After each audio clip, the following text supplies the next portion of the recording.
नमस्कार शेतकरी बंधू आणि भगिनींनो. मी माधुरी देशपांडे, स्किल विकास फाउंडेशन या संस्थेची संस्थापिका. गेली 4 वर्ष मी पद्मश्री सुभाष पाळेकर कृषी ह्या पद्धतीचा अभ्यास करून गावागावातल्या शेतकऱ्यांना आणि हायस्कूलच्या मुलांना SPK पद्धतीचं प्रशिक्षण देत असते. माझ्या मागच्या व्हिडिओमध्ये तुम्ही बघितलं असेल की सुपीक माती 4 महिन्यात कशी करायची. आज आपण बोलणार आहोत की रसायनमुक्त शेतीचा हा जो दुसरा पाया आहे त्याच्यामध्ये आपण बोलणार आहोत की संतुलित सूर्यप्रकाश आणि हवाचं व्यवस्थापन हे कसं झालं पाहिजे. पद्मश्री सुभाष पाळेकर गुरुजी यांनी ह्याचं खूप छान विस्तारित एक्सप्लेनेशन त्यांच्या बुक्समध्ये पुस्तकांमध्ये दिलेलं आहे. रासायनिक शेतीकडून रसायनमुक्त शेतीकडे जाताना आपल्याला ह्या 4 गोष्टींचा विचार करायला हवा. एक म्हणजे जिवंत सुपीक माती कशी करायची. मागच्या व्हिडिओमध्ये आपण बघितलं आहे ते की जी निर्जीव माती असते त्याच्यामधून आपण सजीव माती कशी तयार करायची आणि ते 4 महिन्यात होऊ शकते का, त्याची ॲटलीस्ट चांगल्यापैकी सुरुवात होऊ शकते. आज आपण बोलणार आहोत ते दुसऱ्या पायाबद्दल की संतुलित सूर्यप्रकाश आणि वाऱ्याचं हवेचं व्यवस्थापन हे कसं झालं पाहिजे. पिकांच्या वाढीसाठी सूर्यप्रकाशाची किती आवश्यकता आहे हे आपल्याला सगळ्यांनाच माहिती आहे. काहींना जास्तीत जास्त सूर्यप्रकाश लागतो, काहींना कमी सूर्यप्रकाश लागतो काही पिकांना. पण सूर्यप्रकाश आणि हवा यांचं चांगलं व्यवस्थापन झालं तर आपली पिकं चांगली वाढू शकतात. हे दोन्ही नैसर्गिक ऊर्जेचाच भाग आहे, म्हणजे निसर्गातनंच आपल्याला हे मिळतं, त्याच्यासाठी आपल्याला पैसे द्यावे लागत नाहीत. दोन्हींचा प्रकाश संश्लेषणावरती चांगला इफेक्ट असतो. प्रकाश संश्लेषण म्हणजे काय की पिकं जे अन्न बनवतात तर ते अतिशय चांगलं बनण्यासाठी आपल्याला संतुलित सूर्यप्रकाश आणि हवा असायला लागते. प्रकाश संश्लेषण चांगलं जितकं तितकी पिकं जास्तीत जास्त अन्न बनवतील, तेच अन्नाचा आपल्याला जास्तीत जास्त फुलं आणि फळांमध्ये निर्माण करतील.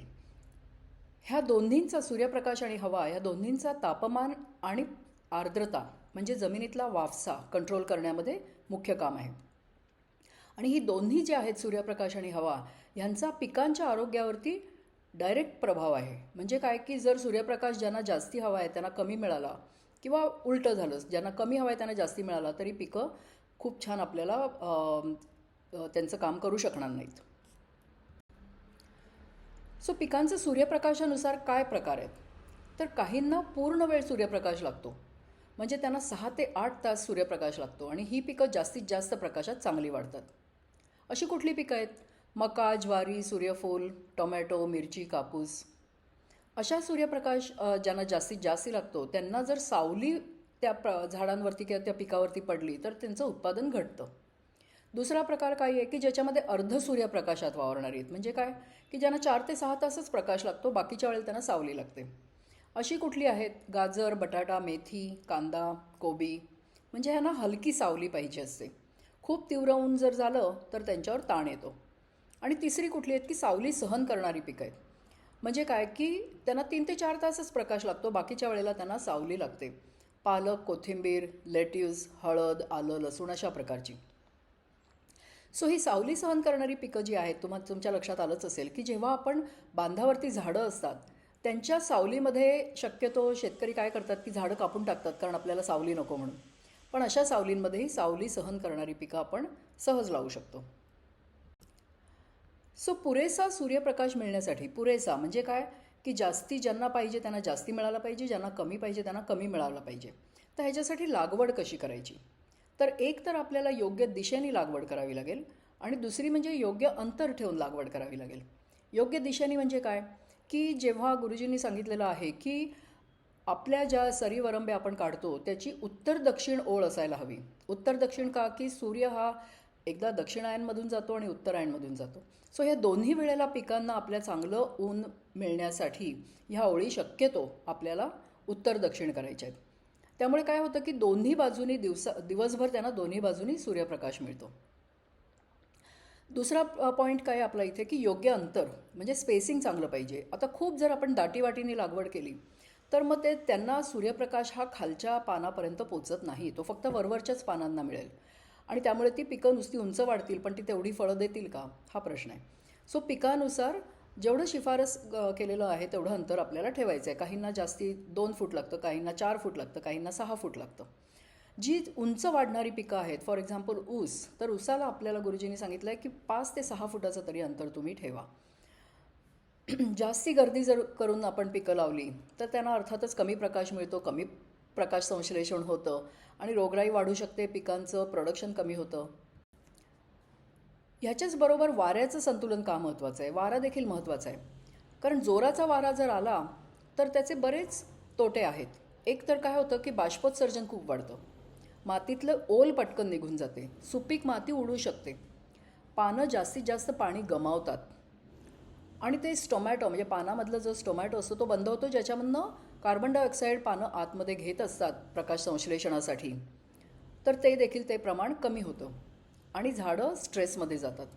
त्यामुळे हलकी खेळती हवा राहण्यासाठी कशासाठी ते महत्त्वाचं आहे? ही सगळं आपल्याला होऊ नये, म्हणजे हे जे निगेटिव्ह आपण सगळे बोललो ते होऊ नये म्हणून आपल्याला हलती आणि खेळती हवा राहायला हवी. म्हणजे पानावरती हवेचा थर आहे तो पातळसा असायला हवा. खूप जास्ती वारा आला तर तो निघून जाईल. ते खेळती हवा राहिल्याने काय होईल, CO2 म्हणजे जो प्रकाश संश्लेषणासाठी जो गरजेचा आहे त्याचं चांगलं पानं घेऊ शकतील, म्हणजेच प्रकाश संश्लेषण वाढेल, पानं थंड राहतील, बुरशीजन्य रोग कमी होतील. सो प्रकाश संश्लेषण सुधारण्यामध्ये वाऱ्याचं किती महत्त्व आहे हे तुम्हाला लक्षात आलं असेल. प्रकाश संश्लेषण सुधारल्यामुळे पिकं जास्त अन्न बनवतात, त्यामुळे जास्ती फळधान्य मिळतात. आणि त्याचप्रमाणे परागीकरण जे हवेद्वारे होणारं असतं तिथे देखील परागीकरण सुधारतं. जिथे आपल्याला कीटकांद्वारे परागीकरण होत असतं ते आपण नंतर बोलू, पण जिथे हवेद्वारे होत असतं ते जर हलकी आणि खेळती हवा राहिली तर ते परागीकरण सुधारतं, म्हणजेच परत फुलांचं फळात रूपांतर जास्ती होऊ शकतं. मग हे राखायचं कसं, हे ठेवायचं कसं? तर एकतर परत वाऱ्याच्या दिशेने पट्टे पिकं करायची. म्हणजे आपण मगाशी म्हटलं की उत्तर दक्षिण आपल्याला पट्टे सहसा पाहिजेत, पण जर वारा तसा असेल आणि ते जर आपल्याला त्रासदायक असेल तर आपण पट्ट्याची दिशा थोडी बदलू शकतो. दाट लागवड करायची नाही, म्हणजे रोगांवर नियंत्रण येतं. कारण जेव्हा लागवड आपण दाट करतो तेव्हा खालच्या पानांवरती सूर्यप्रकाश पोचू शकत नाही आणि मग तिथे रोग हे निर्माण व्हायला सुरुवात होते. हिरवं आणि कोरडं आच्छादनाचं तर महत्त्व आपण मागच्या व्हिडिओत देखील बघितलं आहे की त्याच्यामुळे काय होतं की माती धरून ठेवतं, माती ओलसर ठेवतं आणि वाऱ्याने जी माती आपण म्हणतो की उडून जाऊ शकते तर ती उडून जाणार नाही. योग्य अंतर आणि ओळींची मांडणी देखील महत्त्वाची आहे, त्यामुळे परागीकरण सुधारेल. त्यामुळे वाऱ्याचं संतुलन कसं राखायचं तर आपल्याला आणखीन एक तर असा हा जोऱ्याच्या वाऱ्यापासून आपल्याला पिकांचं संरक्षण कसं करता येईल, तर एकतर आपल्याला शेताच्या कडेला झाडं लावता येतील की ज्याच्यामुळे वाऱ्याचा वेग हा कमी होईल, त्यामुळे पिकांचं नुकसान कमी होईल आणि शिवाय जमिनीतला जो वाफसा आहे मायक्रो क्लायमेट तो सुधारण्यास देखील मदत होईल. मग ही कुठल्या प्रकारची झाडं आपण लावू शकतो, तर करंज, सीताफळ, ग्लेरिसिडिया, बांबू यासारखी अनेक प्रकारची झाडं लावू शकतो.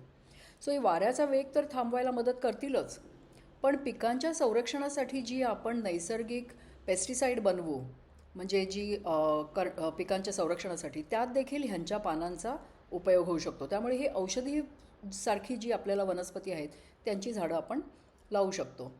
बरं, शेतकऱ्यांना कसं वाटतं की जर मी बांधावर झाडं लावली तर खाली सावली पडते, मग तिथली माझी पिकांची जागा फुकट जाते.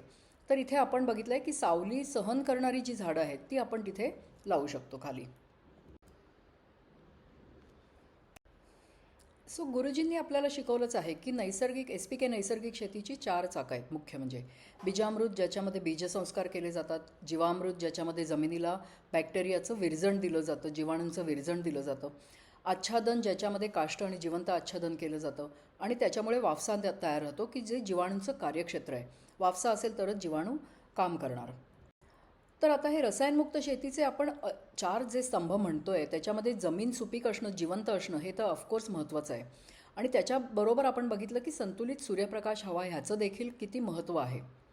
तर आपण पुढच्या काही व्हिडिओमध्ये बघूया की योग्य पाण्याची व्यवस्थापना कशी करायला हवी आणि जैवविविधतेसाठी पीकरचना देखील कशी करायला हवी. सो नमस्कार, धन्यवाद.